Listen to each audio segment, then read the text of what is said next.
Welcome back दोस्तों। आज मैं आपके सामने एक बेहतरीन फील गुड मूवी को लेकर आया हूँ जिसका नाम है बुरखा। यह मूवी रिसेंटली तमिल वाले प्लेटफॉर्म पे रिलीज हुई। मूवी का ड्यूरेशन सिर्फ 1 आवर 24 मिनट्स का है और ज्यादा कैरेक्टर्स नहीं, सिर्फ 2। इस मूवी के अंदर एक रात के 2 स्ट्रेंज लोगों के कन्वर्सेशन को दिखाया जाता है। वो दोनों एक दूसरे की लाइफ के बारे में जानने लगते हैं। फाइनली क्या हुआ, इसी बेस पर है इस मूवी की कहानी। आई रिक्वेस्ट यू वीडियो को पूरा देखना जरूर। तो चले बिना टाइम वेस्ट किए लेट्स स्टार्ट। उससे पहले लुटा दो प्यार फ्रॉम इंस्टाग्राम। कहानी की शुरुआत में ही नजमा नाम की एक लड़की को दिखाया जाता है। कुछ मिनट तक यहाँ पर नजमा की लाइफ को दिखाया जाता है। एक्चुअली नजमा एक मुस्लिम घराने से होती है। इसके घर में फिलहाल कोई भी मौजूद नहीं होता। शायद 1 महीने से अकेली है। बस अपने घर के काम काज करती, इसी घर में रहती। 1 महीने पहले नजमा की शादी रज्जाक नाम के एक बंदे से हुई थी और इसी तरह नजमा ने आखिरी बार 1 महीने पहले हंसा था। इसके घर में खुशियाँ थी। इस घर में काफी सारे लोग थे। शादी होते समय नजमा ने काफी सारे सपने देखा था जो हर एक लड़की देखती है। किसी भी लड़की की लाइफ में शादी एक टर्निंग पॉइंट होता है, लेकिन इसी शादी की वजह से फिलहाल नजमा अब अकेली है। अपने पास्ट को याद करके बेचारी रोती रहती है और इसी तरह नजमा नर्सिंग कर रही थी। एक रात जब नजमा अपने सारे काम काज करके सो रही होती है, तभी कोई अनजान बंदा इसके घर का दरवाजा खटखटाने लगता है। नजमा तो शॉक में ही रह जाती है कि इतनी रात को मेरे घर कौन आ सकता है। फटाफट से अपने चेहरे पर नकाब पहनकर अपना खिड़की ओपन करने पर नजमा ये देखती है कि इसके घर के बाहर एक बंदा बहुत ही जख्मी हालत में होता है। वो बंदा नजमा से पानी पूछने लगता है।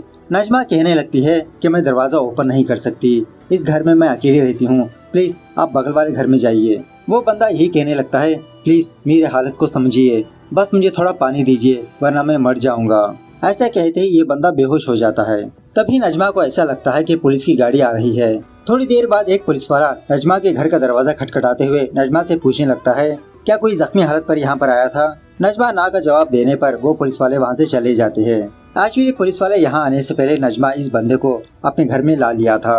अब नजमा एक नर्स थी, सो इंसानियत के हैसियत से इस जख्मी बंदे को पहले पानी देकर उसके बाद इसको खटिया पर सुलाकर इसके जख्म की मरहम पट्टी करने लगती है। बाद में नजमा अपनी नमाज वगैरह पढ़कर अलमारी से अपने हस्बैंड का शर्ट निकालकर इस बंदे के बगल में रखती है और रात भर इस बंदे की आंख खुलने का इंतजार करती रहती है।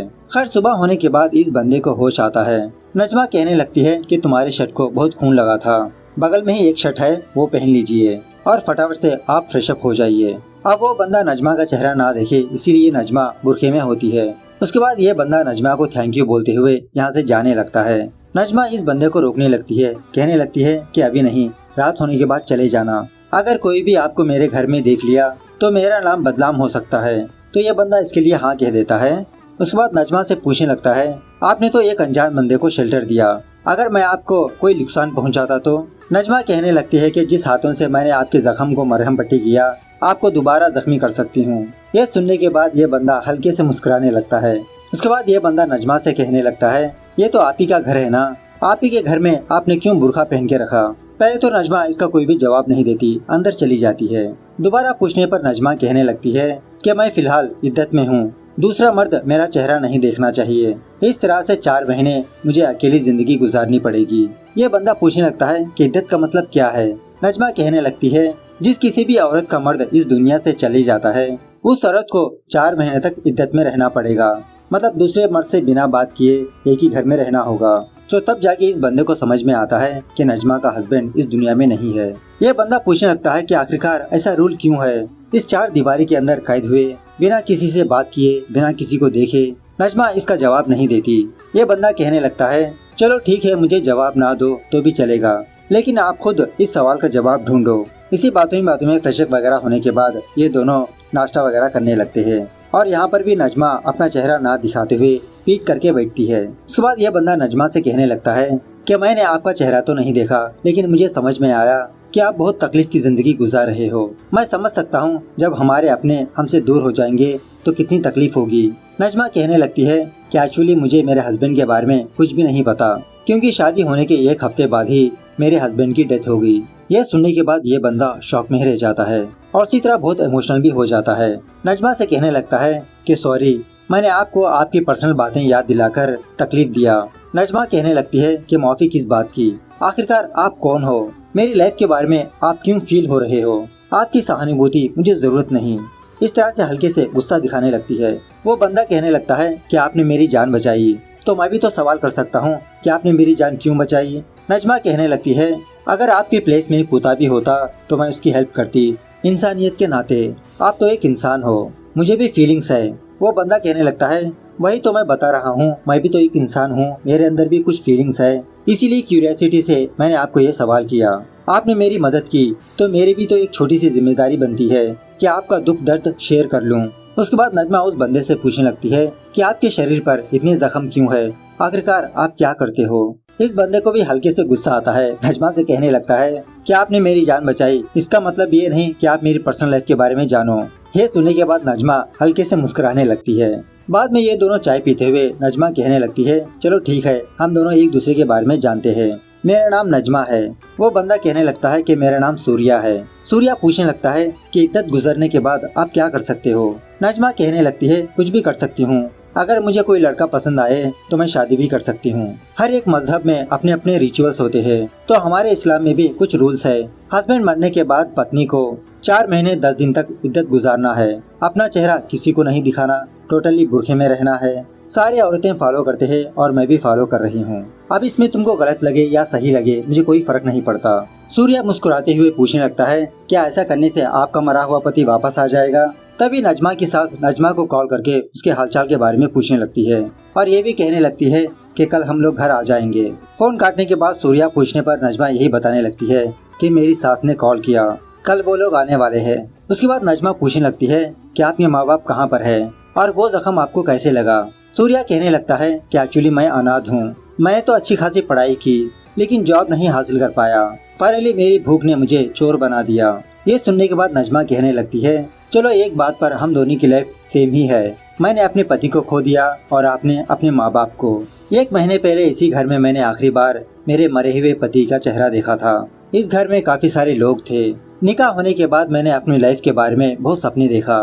मेरा हस्बैंड बहुत ही अच्छा था, लेकिन क्या करें, खुदा को कुछ और ही मंजूर था। इस तरह से बेचारी नजमा दुखी होने लगती है। सूर्या भी इसकी बातें सुनने के बाद थोड़ा बहुत दुखी होने लगता है। सूर्या पूछने लगता है, आखिरकार आप 1 महीने से अकेले कैसे रहते आ रहे हो। हाँ, वैसे भी अकेला रहना एक अलग ही किस्म की शांति है।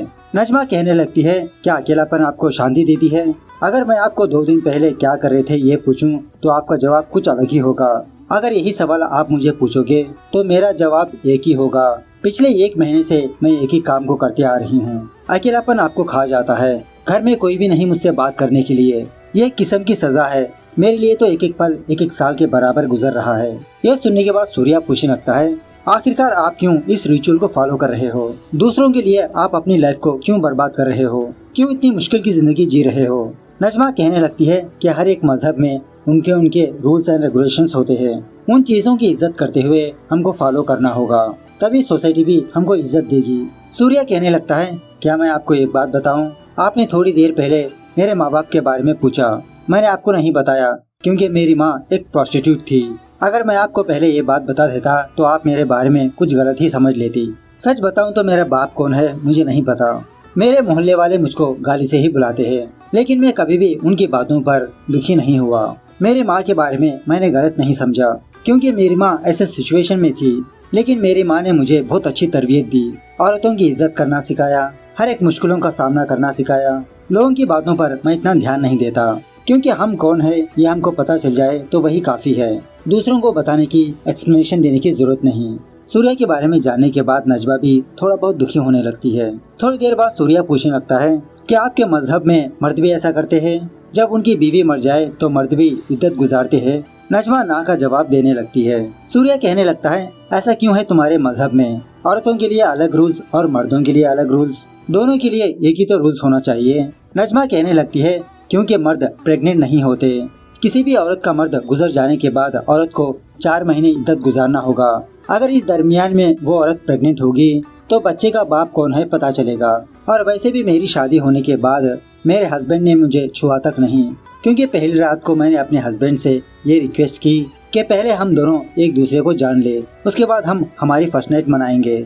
इसके लिए मेरा हस्बैंड भी मान गया, लेकिन 1 हफ्ते बाद ही मेरा पति इस दुनिया से चला गया। सूर्या कहने लगता है, इसका मतलब जितना कुछ मैं आपके बारे में जानता हूँ उतना भी आपके पति को नहीं पता था। और वैसे भी आप अच्छी खासी पढ़ी लिखी हो, नर्स हो, आप ऐसे रिचुअल्स को फॉलो करना मुझे अजीब बात लगी। अभी भी आप अपनी आंखें खोलो, दूसरों के लिए नहीं अपने लिए जियो, जो आपको पसंद आए वो करिए। और वैसे भी यहाँ पर मजहब प्रॉब्लम नहीं, इंसान प्रॉब्लम है। आप जिस हालात में हो उसकी वजह आपका मजहब नहीं, आपके आसपास रहने वाले इंसान। 10 मिनट आप खुद अकेले में सोचिए कि आप अपने लिए जियोगे या दूसरों के लिए। यह सब कुछ सुनने के बाद नजमा की आंखों से आंसू टपकने लगते हैं। खैर थोड़ी देर के बाद सूर्या का फ्रेंड कॉल करने लगता है। उसी वक्त नजमा सूर्या की फोटो क्लिक करके अपनी एक फ्रेंड को सेंड करती है। नजमा की फ्रेंड व्हाट्सएप के जरिए से इसको पूछने लगती है कि ये बंदा कौन है, तुम्हारे घर में क्या कर रहा है। नजमा जवाब देने लगती है कि जब मैं तुमसे मुलाकात करूंगी तब मैं तुमको सब कुछ बता दूंगी। नजमा की फ्रेंड कहने लगती है तुम तो घर में अकेली रहती हो, ऐसे कैसे अनजान बंदे को अपने घर में आने दिया। अगर ये बात बाहर पता चलेगी तो लोग तुम्हारे बारे में क्या सोचेंगे, स्पेशली तुम्हारे सास ससुर। नजमा लिखती है कि ये बंदा बहुत ही अच्छा इंसान लगता है। कल रात से ये मेरे पास ही है, मुझसे बदतमीजी से बात भी नहीं की, मेरा चेहरा भी नहीं देखा। नजमा की फ्रेंड लिखती है कि जो भी हो तुम उसे फटाफट से भेज दो, तुम ऐसे ही लोगों पर भरोसा मत किया करो। दूसरी तरफ सूर्या भी नजमा की फोटो क्लिक करके अपने फ्रेंड को सेंड करता है और कहने लगता है कि इसी लड़की ने मुझे रात को शेल्टर दिया। मैं कौन हूँ बिना जाने, मेरे जख्मों को मरहम पट्टी कर कर मेरा ख्याल रखा। सच बताऊं तो मैंने उस लड़की का चेहरा भी नहीं देखा, ये लड़की तो अपनी आंखों से ही बात करती है। सूर्या का फ्रेंड कहने लगता है अरे यार वो लड़की घर में अकेले रहती है, अगर किसी ने तुमको उस लड़की के घर में देख लिया तो बहुत बड़ा इश्यू होगा, तुम फटाफट से उस घर से बाहर निकल जाओ वरना उस लड़की को प्रॉब्लम होगा। सूर्या कहने लगता है अरे यार उस लड़की ने बिना पुलिस से डरे मुझे शेल्टर दिया, मेरे लिए तो वो एक देवी है, मेरे वजह से इस लड़की को प्रॉब्लम नहीं आने दूंगा। और वैसे भी दिखने में ये लड़की कम एज की लगती है, लेकिन इसकी बातें माइंडसेट बहुत ही मैच्योर है और उसी तरह उसका बहुत ही साफ दिल है। तभी नजमा खोपचे में रहकर सूर्या की बातें सुनते हुए मुस्कुराने लगती है, जान लेती है कि सूर्या इसको कितनी इज्जत करता है। थोड़ी देर के बाद नजमा अपने लिए और सूर्या के लिए चाय बनाने लगती है। चाय पीते हुए सूर्या से कहने लगती है पिछले 1 महीने से मेरी जिंदगी बहुत ही बोरिंग सी गुजर रही थी, जैसे बिना रोशनी वाले कमरे में कैद हुए। लेकिन इतने दिनों बाद जब मैं आपसे बात कर रही हूँ तो मेरे अंदर एक अजीब की पॉजिटिवनेस है, एक अजीब की खुशी मेरे रगों में दौड़ रही है। यह सुनने के बाद सूर्या खुश होने लगता है। चलो आपके टेम्परेरी खुशी का कारण मैं हूँ ये जानकर अच्छा लगा।